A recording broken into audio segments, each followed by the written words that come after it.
जब ना दिन था, जब ना रात थी, तब क्या था? तो वो कहते हैं कि वो ऐसा कुछ था जो अंधेरे से भी गहरा था। 13 अरब 80 करोड़ साल पहले ये जो आपको आज 8 अरब लोग दिख रहे हैं, ये जो आपको 7 महाद्वीप दिख रहे हैं, इतना बड़ा आसमान दिख रहा है, सूरज और चांद दिख रहे हैं और तारे दिख रहे हैं और फैला हुआ सागर, ये सब सिमट करके एक छोटे से सीड के अंदर केंद्रित था। उसने अंगड़ाई ली और साइंस कहता है कि उसके अंगड़ाई लेते ही एक बिग बैंग हुआ, एक महाविस्फोट हुआ और फिर से सृष्टि का निर्माण हुआ। जब हम आजाद हुए तो मात्र 33 करोड़ थे और आज 1 अरब 40 करोड़ हैं कि इस दुनिया के 8 अरब लोगों का आपस में जो रिश्ता है वो खून का रिश्ता है। जैसे एक बाइक पेट्रोल से चलती है तो इसका मतलब शरीर को चलाने के लिए भी एक ईंधन की जरूरत है, जिसे भोजन कहते हैं। ये भोजन धरती से आता है और शरीर को चलाने के लिए जिस ईंधन की जरूरत है उस ईंधन का नाम है रक्त, ब्लड। ठीक है, और वो ब्लड आ रहा है भोजन से और भोजन आ रहा है धरती से। दोस्तों, मैं रामवीर श्रेष्ठ। मैंने पिछले एक वीडियो में आपके साथ अपने रिश्ते को लेकर और आपके आपस में रिश्ते को लेकर और दुनिया भर के जो लोग हैं उनके आपस में रिश्ते को लेकर एक बात शुरू की थी और उस रिश्ते का नाम मैंने दिया था सहोदर। उस रिश्ते का नाम मैंने इसलिए सहोदर दिया कि मेरे दिमाग में कुछ खुजली आई, ऐसा नहीं था। जो मेरा 50 साल के आसपास की उम्र होने को है और मेरा अभी तक का जो अनुभव है, जिस आदमी का आदमी के साथ जो संबंध है, जो रिश्ता है, उस रिश्ते पर जो मैंने अभी तक चिंतन मंथन किया है, उससे जो निष्कर्ष निकला वो मैंने आप तक पहुंचाया था। और मैंने ये कहा था कि इस दुनिया के 8 अरब लोगों का आपस में जो रिश्ता है वो खून का रिश्ता है। हम आपस में रक्त संबंध ही हैं। और इसको आप ऐसे भी समझ सकते हैं कि 13 अरब 80 करोड़ साल पहले ये जो आपको आज 8 अरब लोग दिख रहे हैं, ये जो आपको 7 महाद्वीप दिख रहे हैं, इतना बड़ा आसमान दिख रहा है, सूरज और चांद दिख रहे हैं और तारे दिख रहे हैं और फैला हुआ सागर, ये सब सिमट करके एक छोटे से सीड के अंदर केंद्रित था। और वो एक परम सत्ता थी, एक चेतना थी उसके अंदर जो सुप्त थी, सोई हुई थी। और उसने अंगड़ाई ली और साइंस कहता है कि उसके अंगड़ाई लेते ही एक बिग बैंग हुआ, एक महाविस्फोट हुआ।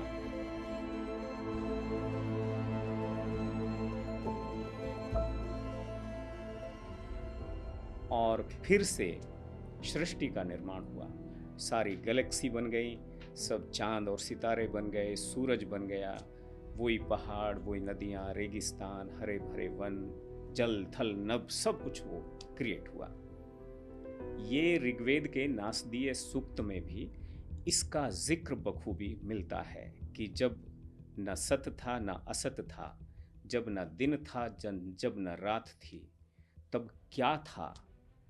तो न समय था, क्या था? तो वो कहते हैं कि वो ऐसा कुछ था जो अंधेरे से भी गहरा था। ठीक है, और वो पूरी तरह से अपने आप में सिमटा हुआ था। बाद में साइंस ने इसको आकर के गॉड पार्टिकल जैसी बातें, शब्द भी उसके लिए दिए कि हम उसको ढूंढने की कोशिश कर रहे हैं। ठीक है, तो कणाद ने भी इस पर बात की है। ठीक है, महर्षि कणाद ने भी इस पर बात की है, जो परमाणुवाद के जनक रहे हैं। तो मैं ये केवल कहना चाहता हूँ कि जो ये विस्तार होता है, तो ये विस्तार तो हमारी इच्छाओं से होता है। आज भी वो जो परम था वो उसकी इच्छा थी और उसकी जो इच्छा थी उस इच्छा से ये संसार बन गया। संसार ही नहीं, ये ब्रह्मांड बना। आप जो हैं, आपके अंदर भी जब एक इच्छा होती है तो आप भी अपना एक संसार बना लेते हैं। आप भी घर गृहस्थी बसाते हैं, बच्चे पैदा होते हैं, फिर बच्चों के बच्चे होते हैं, एक कुटुंब बन जाता है, कुटुंब से गांव बन जाता है। ठीक है, और ये भी कुछ कुछ ऐसे ही बढ़ता है। आप कल्पना कीजिए कि हमेशा से दुनिया की आबादी जो है वो 8 अरब नहीं रही होगी। हमेशा से भारत की आबादी 1 अरब 40 करोड़ नहीं रही होगी। जब हम आज़ाद हुए तो मात्र 33 करोड़ थे और आज 1 अरब 40 करोड़ हैं। और जब आप उससे और कुछ पीछे चले जाएंगे, महाभारत काल में चले जाएंगे, तो हो सकता है 5000 साल पहले इसकी आबादी क्या हो, कांट से। रामायण के समय में इसकी आबादी क्या हो, कह नहीं सकते। तो इसलिए मैं ये कहना चाहता हूं कि हमें आपस में एक रिश्ते को समझ करके व्यवहार करना है। मतलब अद्वैत क्या है, वो भी यही है कि हम पहले ये समझ लें कि हम दो नहीं हैं, हम एक हैं। इस बात को समझना जरूरी है। और अगर हमने ये समझ लिया तो व्यवहार में हम दो दिखाई देते हैं। व्यवहार में हमें व्यवहार करना भी होता है, लेकिन उसकी जो नींव है, उस नींव में अद्वैत है, नींव में एक है। और फिर वो 2, 4, 6, 8, 10 ऐसा करके वो बढ़ जाता है।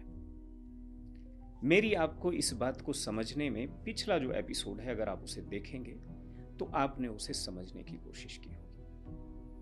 अब क्या है, समाज जो है वो तो अलग अलग खांचों में बटा सा दिखता है। या तो बटा सा दिखता है या ऐसा लगता है कि उसे जानबूझकर बांटने की कोशिश की गई है। अलग अलग धर्म हैं, अलग अलग जातियां हैं, अलग अलग भाषाएं हैं, अलग अलग प्रदेश हैं, अलग अलग देश हैं। तो ऐसा, और सबका उन चीजों के प्रति एक मोह वो नैसर्गिक है, नेचुरल है, या उसे भी क्रिएट किया गया है। अब आप सोचिए, 15 अगस्त 1947 के पहले जो लोग आज के पाकिस्तान में रहते हैं, वे अपने आप को पाकिस्तान तो नहीं कहते होंगे। उनका प्रेम तो उस भारत के प्रति ही रहा होगा। लेकिन आज वो जो सीमा खिंची, उस सीमा के पार जो लोग रहते हैं, वो उनके लिए हो सकता है कि कट्टर शत्रु जैसे हो गए। लोगों के लिए ना हुए हों तो कम से कम जो वहाँ का एस्टेब्लिशमेंट है, जिसे गवर्नमेंट कहते हैं, उसके लिए तो हो गए। उसने हमारे लिए एक सेना बनाई, तोप बनाई, तलवारें बनाई, जो भी मिसाइलें बनाई। क्या होगा उनका, हिंदुस्तान पर गिराएंगे। ऐसा ही कुछ हिंदुस्तान में भी हुआ। हम में से ही निकलकर बांग्लादेश बन गया, उधर बर्मा भी कुछ निकलकर अंग्रेजों के समय में बन गया था। ठीक है, तो ये सब चीज़ें, तो इसकी सच्चाई को, मेरा कहना यह है कि आपने अपने मन, बुद्धि को और आत्मा को अगर अलाइन कर लिया तो भी काफ़ी है। मतलब आपका अलाइनमेंट होना जो है वो बहुत ज़रूरी है। आपका अलाइनमेंट यही है कि आप इस सच्चाई को हम सब समझ लें कि जैसे एक बाइक पेट्रोल से चलती है या गैस से चलती है या किसी भी ईंधन से चलती होगी, तो इसका मतलब शरीर को चलाने के लिए भी एक ईंधन की ज़रूरत है, जिसे भोजन कहते हैं। ये भोजन धरती से आता है, ठीक है। और शरीर को चलाने के लिए जिस ईंधन की ज़रूरत है, उस ईंधन का नाम है रक्त, ब्लड, ठीक है। और वो ब्लड आ रहा है भोजन से, और भोजन आ रहा है धरती से। और धरती क्या है? धरती का मतलब भारत नहीं है, धरती का मतलब पाकिस्तान नहीं है, अमेरिका नहीं है, बांग्लादेश नहीं है। धरती का मतलब ये 7 महाद्वीप मिलकर है। साइंस में आपको एक बात और पढ़ने को मिलेगी, ये धरती पहले एक ही थी, और ये धीरे धीरे वो जो नीचे टाइटेनिक प्लेट्स होती हैं, उनके आपस में टकराने से ये महाद्वीप बनते गए, अलग अलग होते गए। और इसलिए कई बार ऐसा लगता है कि जो मनुष्य है उसके अंदर की कुछ जेनेटिक स्वभाव एक जैसे ही हैं। वो कहीं भी रहा है पूरी धरती पर, उसने बीच में, चाहे वो एम्बेसडर के तौर पर, अवतार के तौर पर, या सन ऑफ गॉड के तौर पर, उसने किसी एक नाम को बीच में रख लिया हो, लेकिन वो अल्टीमेट गॉड जो है, ठीक है, जो सुप्रीम गॉड है, सुप्रीम जो सत्ता है, पावर है, उसको सब लोग मानते हैं और एक ही मानते हैं, एक जैसा ही मानते हैं। तो ये बात जो है, ये भी समझने की जरूरत है कि ये पूरी धरती पर एक जैसा थॉट है।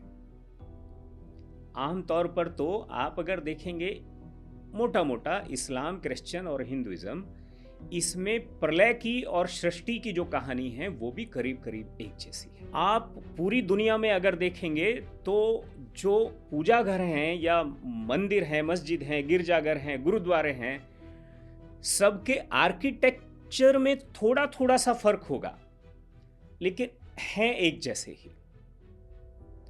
माला सबके पास मिल जाएगी। मतलब कुछ ऐसा लगता है। और मैं और बताता हूं, रिश्ते जो हैं वो भी करीब करीब एक ही जैसी फीलिंग है। माँ और बेटे के बीच में जो फीलिंग है वो करीब करीब एक जैसी है पूरी धरती पर। पिता और पुत्र के बीच की जो फीलिंग है वो करीब करीब एक जैसी है। तो ये जो नैसर्गिक जो रिलेशन है, ठीक है, वो भी उस तरह का है। तो मैं कहना ये चाहता हूं कि हम इसे थोड़ा सा समझ कर रखें कि जो हमें बहुत विस्तारित सा हुआ, फैला हुआ सा दिखता है, ये फैला है, समय के साथ फैला है, लेकिन ये सब है एक ही। और इस पर हमें गर्व होना चाहिए। अगर हम एक न्यूक्लियस फैमिली हैं और हमें एक बच्चा हो जाता है तो हमें उसका गर्व होता है। हमारे बेटे की शादी हो जाए, उसके 2 बेटे हो जाएं तो हमें और गर्व होता है।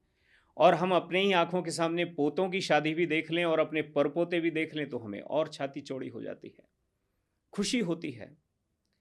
तो हमें इस बात की खुशी होनी चाहिए कि आज हम फैलकर, बढ़कर 8 अरब हो गए हैं। और इस बात को थोड़ा सा समझने की जरूरत हो सकती है कि हमने ये जो 8 अरब की संख्या है, इसको अगर ये ज़्यादा है इस धरती के लिए, तो हम इसमें प्लानिंग कर सकते हैं, सब कर सकते हैं, मिलकर करना चाहिए।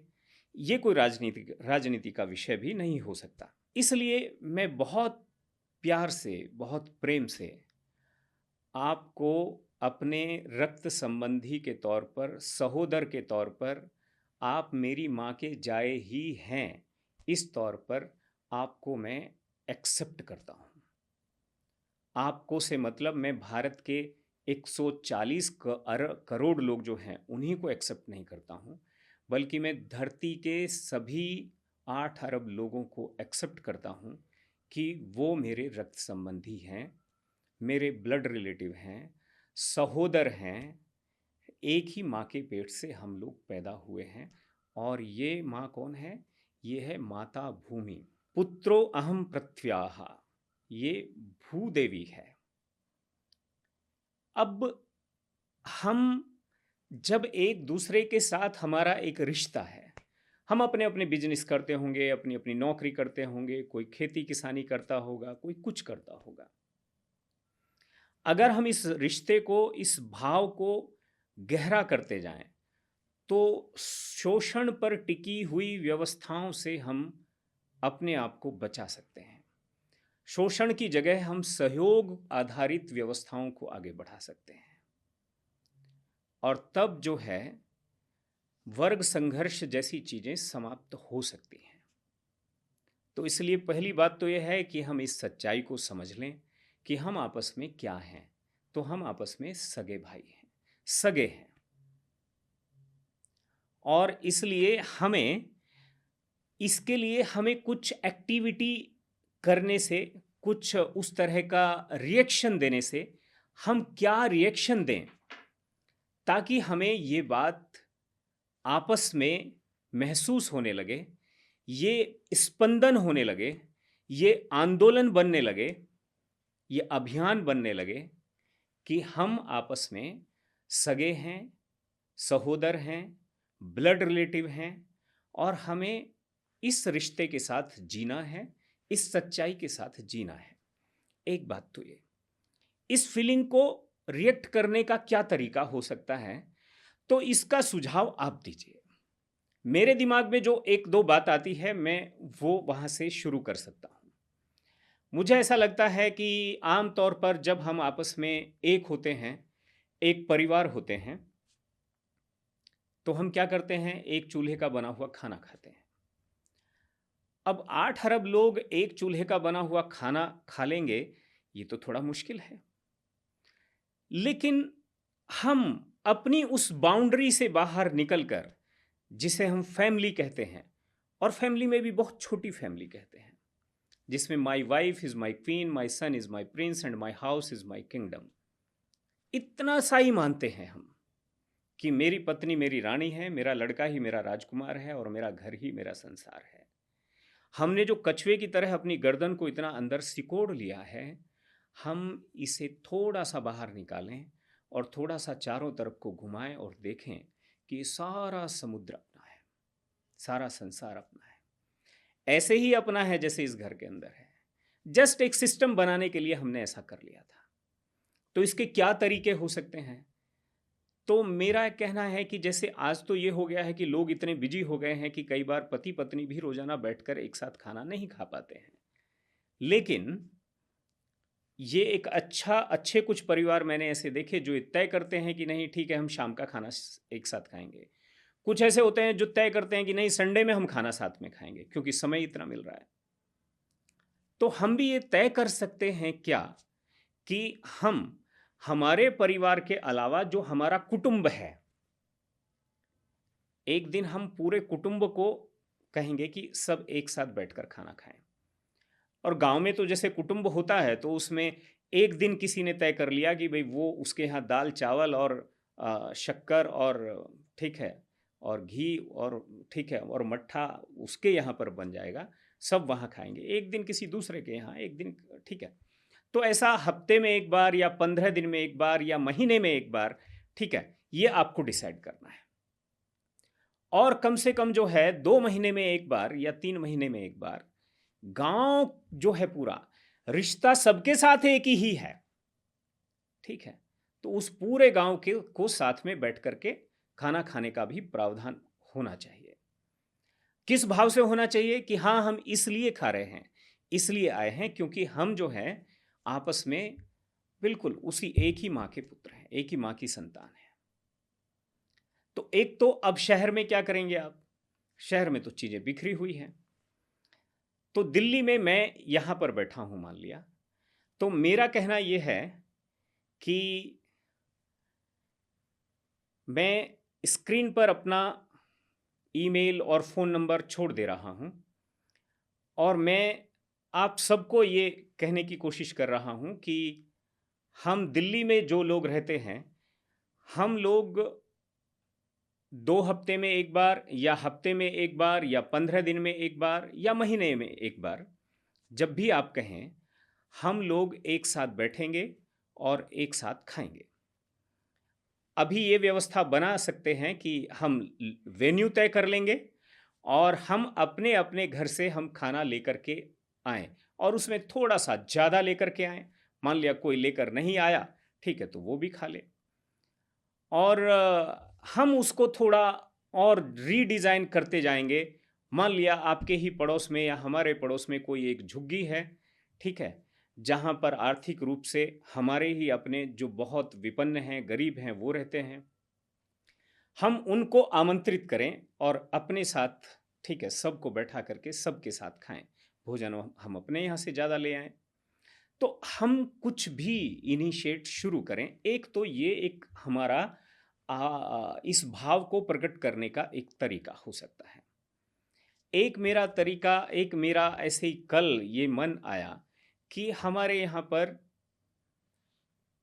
मंदिर, मूर्तियाँ, इन सब को बनाना, उन सब के प्रति सब आस्था प्रकट करना, ठीक है, इसमें मंदिर, मस्जिद, गुरुद्वारे, चर्च और जैन मंदिर, बौद्ध मंदिर, सब तरह की चीज़ें होती हैं। लेकिन इस धरती के प्रति अपने भाव को प्रकट करने का, अपने श्रद्धा को, अपने शीश को झुकाने का ऐसा कोई बहुत ऐसा केंद्र नहीं बन पाया है।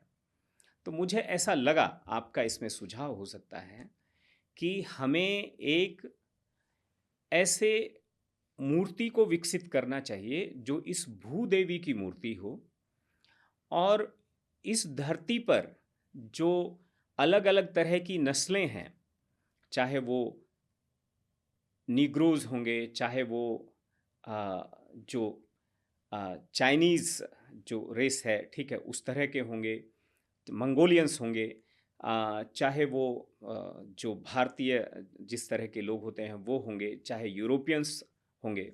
तो 4-5 तरह के जो आपको फेस स्ट्रक्चर मिलेंगे, ठीक है?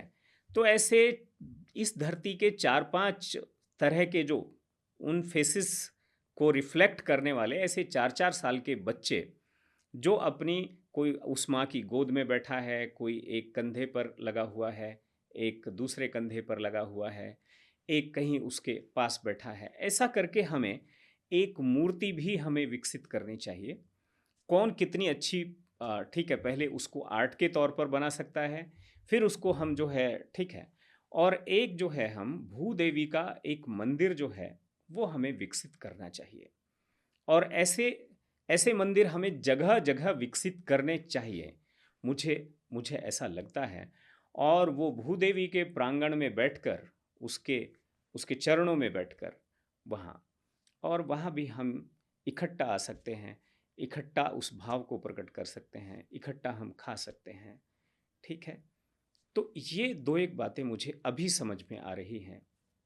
इससे ही कुछ आगे के रास्ते भी मुझे बहुत क्लियर हैं। आप कुछ पूछेंगे तो मैं उनमें कुछ बता सकता हूँ। मैंने आपको कुटुंब की बात की, मैंने आपको गाँव की बात की, मैं आपको ये जो शोषण से सहयोग की तरफ जाना चाहिए, इसको लेकर भी मेरे पास एक उपाय है। उसकी चर्चा मैं अगले वीडियो में करूँगा। अभी मैं बस केवल इतना कह रहा हूँ कि हम एक फ़ोन नंबर और एक ईमेल जो है वो छोड़ रहे हैं। हम दिल्ली के लोग, ठीक है?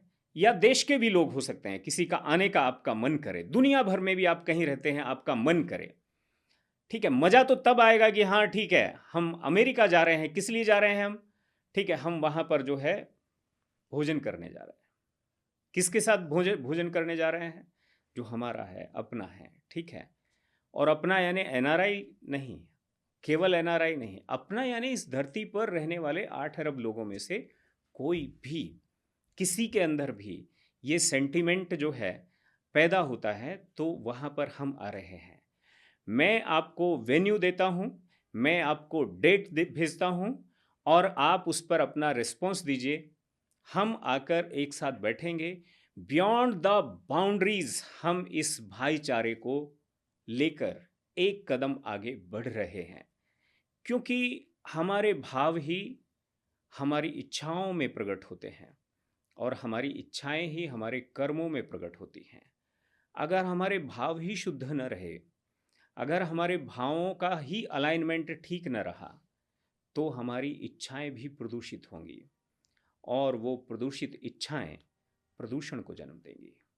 और अगर इससे बचना है तो हमें इकट्ठा, एक साथ, एक भाव के साथ बैठना चाहिए और वो भाव ये कि मानवः सहोदरा सर्वे न मानव पतितो भवेत्।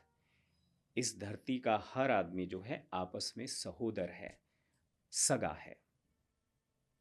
तो फिलहाल मुझे इस समय इजाज़त दीजिए, फिर मिलेंगे।